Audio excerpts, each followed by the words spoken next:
आज कक्षा 9वीं में अपन व्याकरण में पहला चैप्टर जो है अपना शब्द निर्माण ये पढ़ने जा रहे हैं। और शब्द निर्माण में सिर्फ अपन आज उपसर्ग को देखेंगे। सबसे पहले अपन ये समझ लें कि शब्द का निर्माण किस प्रकार से होता है, शब्द बनते कैसे।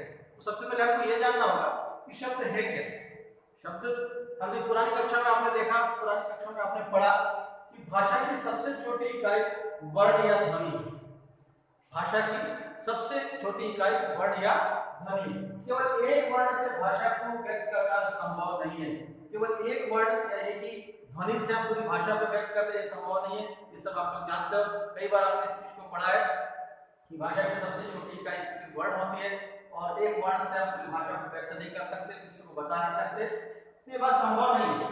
अपनी बात कहने के लिए हम अनेक वर्णों को मिलाते हैं और अपनी बात जब हमको कहना होता है तो बहुत से वर्णों को मिलाते हैं और उसके बाद एक शब्द का निर्माण होता है और उसको हम क्या कहते हैं, शब्द।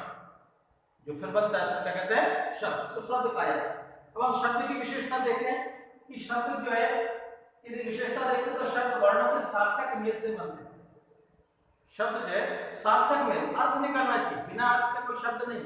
आप कुछ भी बोल दो और कहो कि ये शब्द है, ये संभव नहीं है। तो शब्द जो है वर्णों के सार्थक मेल से शब्द का निर्माण होता है। हर शब्द की कुछ ना कुछ विशेषताएं होती है। हर शब्द की कुछ ना कुछ विशेषताएं होती है, उसका अर्थ होता है, अपनी एक विशेषता होती है। अब हमारा शब्द के निर्माण किस प्रकार से होता है। शब्द आपने समझ लिया, पहले वर्ण को मैंने बताया, वर्ण से शब्द बन गए। अब शब्दों का निर्माण कैसे होता है। शब्द के निर्माण की प्रक्रिया निरंतर चलती रहती है। हमको नए नए शब्दों की आवश्यकता पड़ती है। कई ऐसी चीज, कई इन्वेंशन अभी अभी हो रहे हैं, कई ऐसी चीजें अभी निर्मित हो रही है जिनके लिए शब्दों की आवश्यकता पड़ती है। उन शब्दों को हम इसका उपयोग करते हैं। आज अलग अलग जितने भी चीजें देखते हैं इस दुनिया में, नए निर्माण कार्य को देखते हैं और जो वो चीज इन्वेंट होकर हमारे सामने आते हैं तो उनके लिए शब्द नहीं होते, उनको एक नया शब्द देना पड़ता है। तो हम शब्द के निर्माण की प्रक्रिया को हम पढ़ने जा रहे हैं। मनुष्य के प्रगति के अनुसार भाषा में हमेशा नए शब्द बनते रहते हैं। जैसे जैसे मनुष्य अपनी प्रगति करता है, अपना विकास करता है, तो नए नए शब्दों का निर्माण होते रहता है। एक निरंतर चलने वाली प्रक्रिया लगातार चल रही। आपको नए नए शब्दों के साथ से रूबरू होते जाओगे, नए नए शब्द आपको मिलते जाएंगे। शब्दों के निर्माण की प्रक्रिया लगातार चलती रहती है, इसी शब्द रचना कहते हैं। इसको हम क्या कहते हैं, शब्द रचना।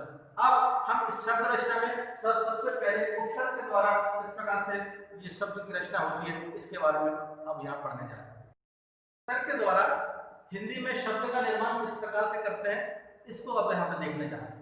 आप लोग सब जानते हैं कि उपसर्ग की परिभाषा यदि आपको मालूम होगी, पिछली कक्षा में आपने पढ़ा कि उपसर्ग वे शब्दांश जो किसी मूल शब्द के आगे लगता है, वे शब्दांश जो किसी मूल शब्द के आगे लगकर उसके अर्थ में परिवर्तन लाते हैं, उसमें परिवर्तन लाते हैं, उसको हम उपसर्ग कहते हैं। अब इसका हम यहाँ पे विस्तृत अध्ययन देखें।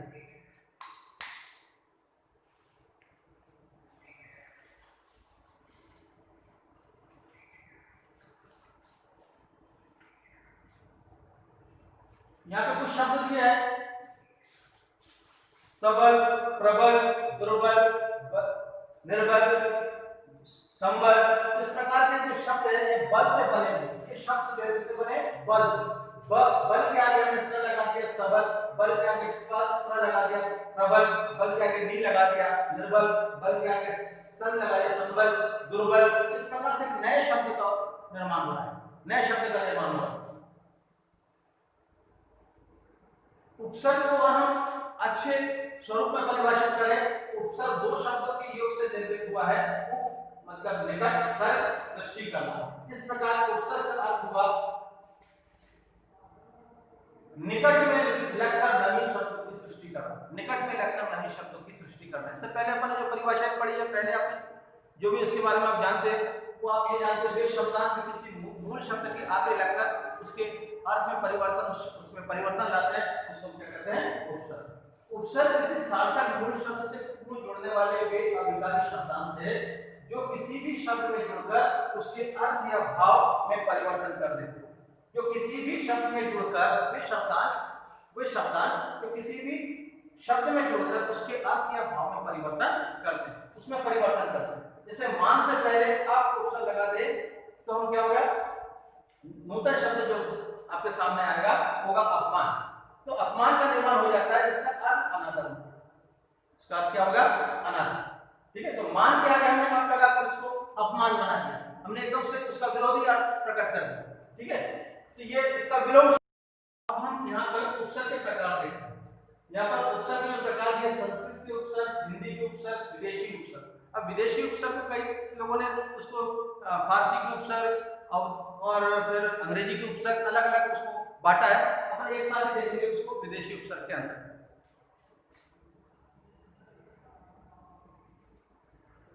संस्कृत के उपसर्ग देखते हैं, जो उपसर्ग संस्कृत भाषा से अपने मूल रूप में हिंदी भाषा में आए, मूल रूप में उसी रूप में हिंदी भाषा में आ गए संस्कृत के उपसर्ग।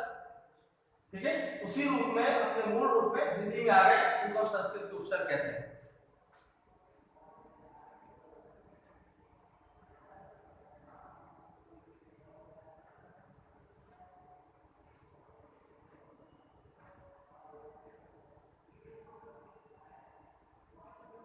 अभी अभी उपसर्ग के साथ जो शब्द बना लगा अभिमत, अभिमत, अभी के साथ ज्ञान लगा अभिज्ञान, है ना। सामने या चारों, यदि हम अभी उपसर्ग का अर्थ देखें सामने या चारों, अभिमत, अभिमान, अभिज्ञान, ऐसे बहुत से शब्द आपके सामने आ जाएंगे। आप अभी के शब्दों के साथ जब आपकी बुक में देखोगे, ग्रामर की बुक में देखोगे, तो आपको बहुत से इस प्रकार के शब्द मिलेंगे अभी के दौरान।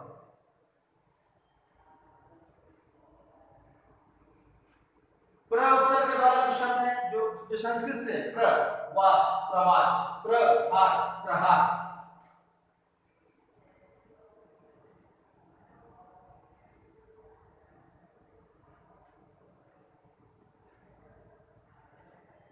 वी उपसर्ग, वी विशेषता बताना, तो भिन्नता या अभाव बताना, है ना। तो ये संस्कृत का उपसर्ग था, इसका अर्थ है विशेषता, भिन्नता या अभाव बताने के लिए इसका हम उपयोग करते हैं। उपसर्ग है वी, ज्ञान के साथ जुड़ा विज्ञान, वी शेष के साथ जुड़ा विशेष, एक नवीन शब्द बनकर आ रहा है, नवीन शब्द बनकर आ रहा है। और यही अपन शब्द निर्माण की प्रक्रिया को देख रहे हैं। शब्द निर्माण की उपसर्ग के द्वारा शब्द निर्माण किस प्रकार से हो रहा है वो यहाँ पर हम देख रहे हैं। और इस संस्कृत के जो उपसर्ग है उनके बारे में यहाँ पर जानकारी प्राप्त करें।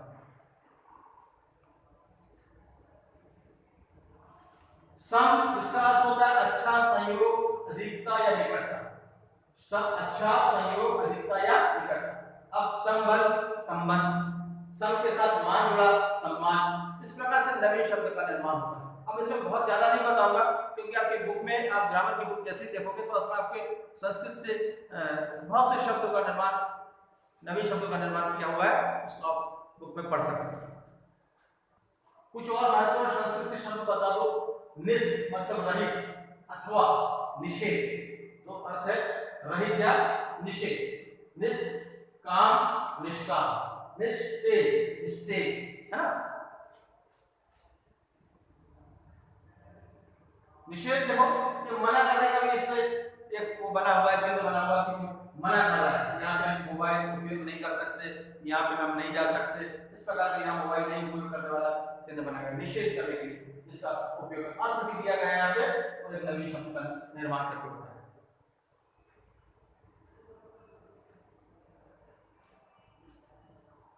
अति, बहुत अधिक, अत्यंत, अत्यंत, अति प्लस अधिक, अत्यधिक, यदि हम जोड़ते हैं तो उसको प्लस बोल देते हैं, धन बोलते हैं, है ना। अति धन, अंत, अत्यंत, अति धन, अधिक, अत्यधिक।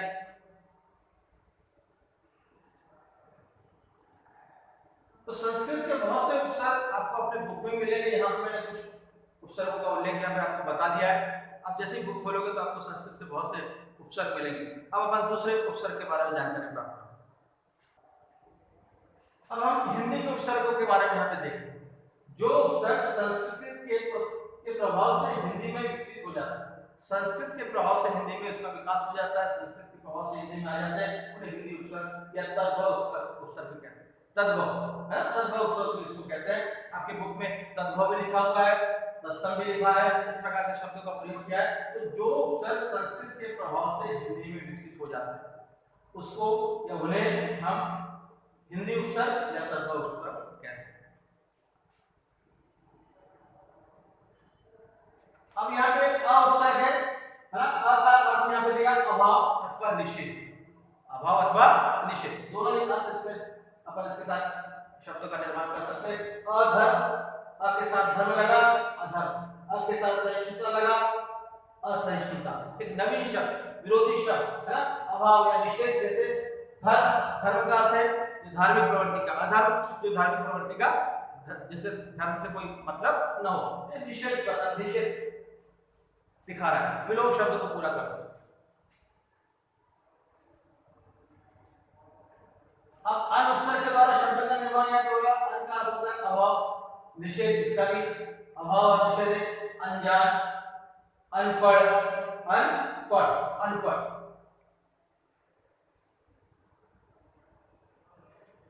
उन का अर्थ होता है एक कम, जब होता है 49, 49, 39 है ना। उन मतलब होता है एक कम। तो 100 रुपए में एक 100 में कम, एक कम, 100 में एक कम। यहाँ पे चित्र में द्वारा बताया गया है कि 99, 100 रुपए में एक कम 99 है। उन तो 29, 29, 59, 59 है ना, 39, 49। इस प्रकार के शब्द मतलब एक कम, जब 50 से कम 49, 49 है ना, 60 से कम 59, 30 से कम 29। तो उनका अर्थ होता है एक कम, और इसके द्वारा इन नवीन शब्दों का निर्माण यहाँ पर होगा। शुभ मतलब शुभ अथवा अच्छा। शुभ का अर्थ होता है शुभ या अच्छा। शुभ के साथ गंध जुड़ा, शुभ शब्दांश है ना, और ये गंध के शब्द के साथ जुड़ा, क्या बन गया? सुगंध। उपसर्ग शुभ के साथ हम आगे लगा देते हैं स्वागत है। इस प्रकार से नवीन शब्दों के निर्माण अपन हिंदी के कुछ उपसर्ग को देख रहे हैं, इसके साथ नवीन शब्दों का निर्माण किस प्रकार से हो रहा है, इस प्रक्रिया को समझने का प्रयास यहाँ पर कर रहे हैं। अब कु का अर्थ होता है बुरा। कु अर्थात बुरा। कुपुत्र है ना, अपन सुपुत्र लगाते हैं, सु मतलब अच्छा, सुपुत्र अच्छा पुत्र, अच्छा पुत्र। कुपुत्र जो पुत्र अच्छा न हो, जिसका व्यवहार अच्छा न हो, उसको हम कहते हैं कुपुत्र। अब कु का अर्थ यहाँ पे क्या लिया जा रहा है? बुरा। छात्रों, अब हम उपसर्ग के अंतर्गत विदेशी उपसर्ग पढ़ने जा रहे हैं। विदेशी उपसर्ग, ठीक है, जो कि अलग अलग भाषाओं से हमारे हिंदी में आ रहे हैं। जैसे अरबी के उपसर्ग, फारसी के उपसर्ग, अंग्रेजी के उपसर्ग, और इनका हम उपयोग कर रहे हैं। इन शब्दों का हम उपयोग कर रहे हैं, शब्दांशों का उपयोग कर रहे हैं, उसके नवीन शब्द बना रहे हैं। इन उपसर्ग को आज पढ़ने जा रहे हैं। सबसे पहले इसकी परिभाषा देखते हैं।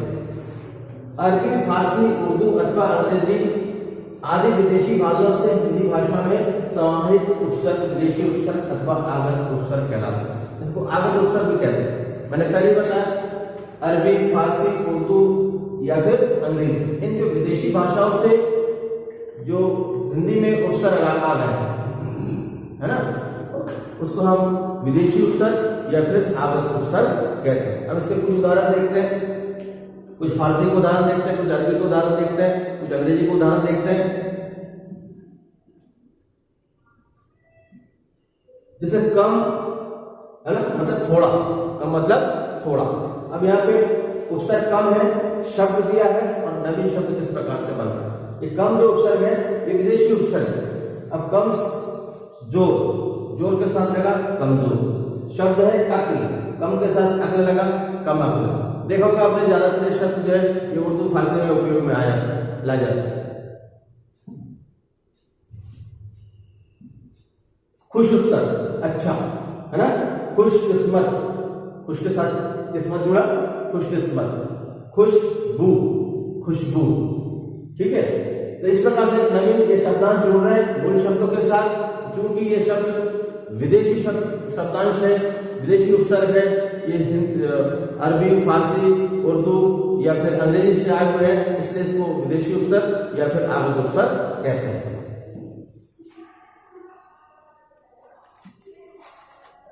अब ये ना उपसर्ग, ना के द्वारा नालायक, ना के साथ लायक जुड़ गया नालायक, ना के साथ मुमकिन जुड़ा नामुमकिन।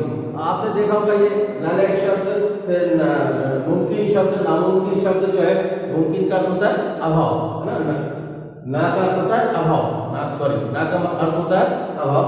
तो नामुमकिन है ना, जो मुमकिन न हो, नालायक जो लायक न हो। तो ना का अर्थ होता है अभाव, अच्छा नहीं होना, अभाव होना, इस प्रकार।